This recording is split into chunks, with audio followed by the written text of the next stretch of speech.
Welcome back. Now that you know how to create and locate MLA citations, let's discuss the proper format of an MLA Works Cited page. Before we begin, locate your MLA citations from EasyBib or the databases and collect them in a Word document or on your source cards.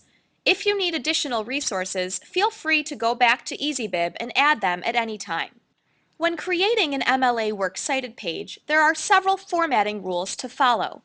This tutorial will walk you through the title, spacing, indenting, ordering, sizing, and general formatting rules for the page. Be sure to always check with your instructor in case other details are required. Let's take a look at a sample Works Cited page that I created. First, we're going to take care of the title. The title of your page should be Works Cited.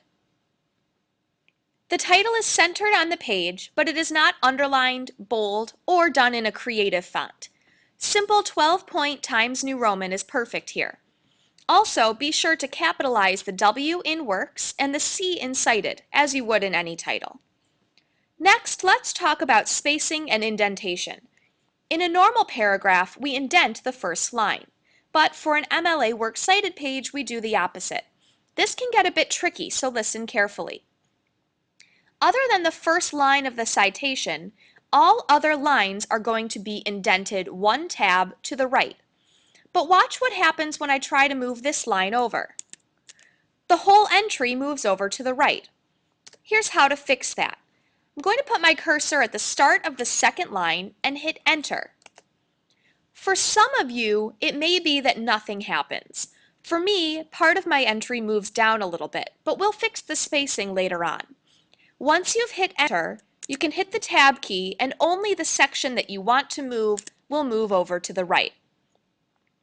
Let's go through and do that for all of our entries.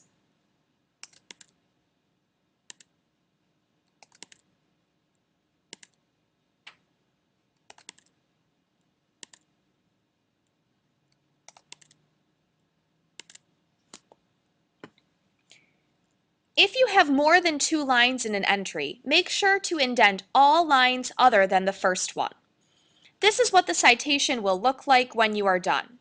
For now, all of my citations are single-spaced, but as I mentioned, we're going to fix the spacing in a little while.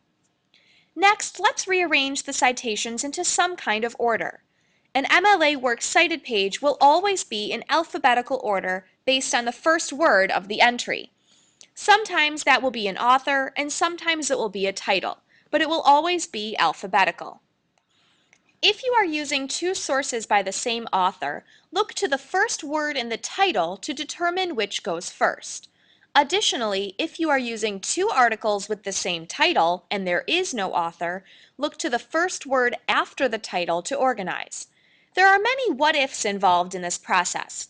To solve any of your what-if questions, consult your teacher or check out the MLA Style Guide on the Purdue OWL website.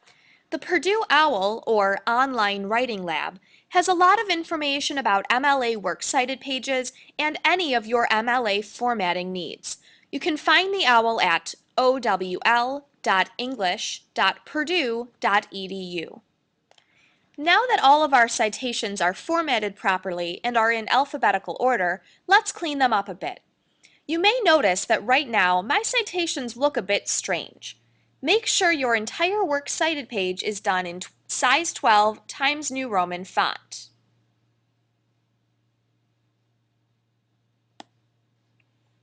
I'm going to select all of my citations,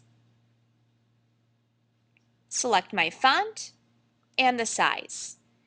You may have to do some respacing once you have fixed the font.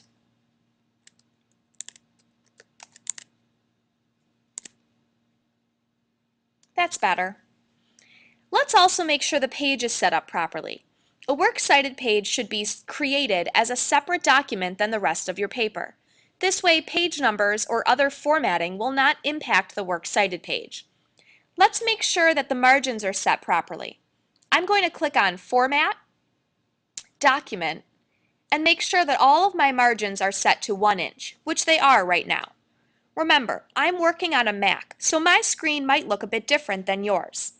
On many computers, the margins can be set by clicking on File and then Page Setup. Finally, let's fix the spacing of our entries. In the newest version of Microsoft Word, there is additional spacing that is done automatically. The first thing we need to do is fix that. I'm going to select my entire document, go up to Format and Paragraph. Then I'm going to check this box that says Don't add space between paragraphs of the same style. If your version of Microsoft Word does not do this, then you may skip this step.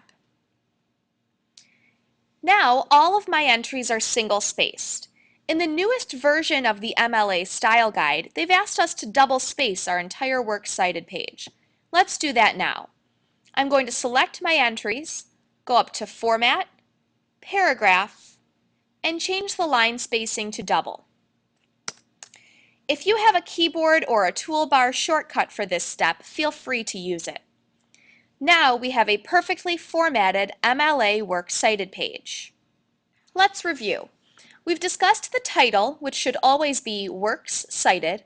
We've talked about the spacing and the indentation. Remember to indent all lines other than the first one. We've organized into alphabetical order. We've fixed the font and the size, 12 point Times New Roman, and we've double spaced the entire document. Remember, your MLA citations should never be bullet pointed or numbered on the page.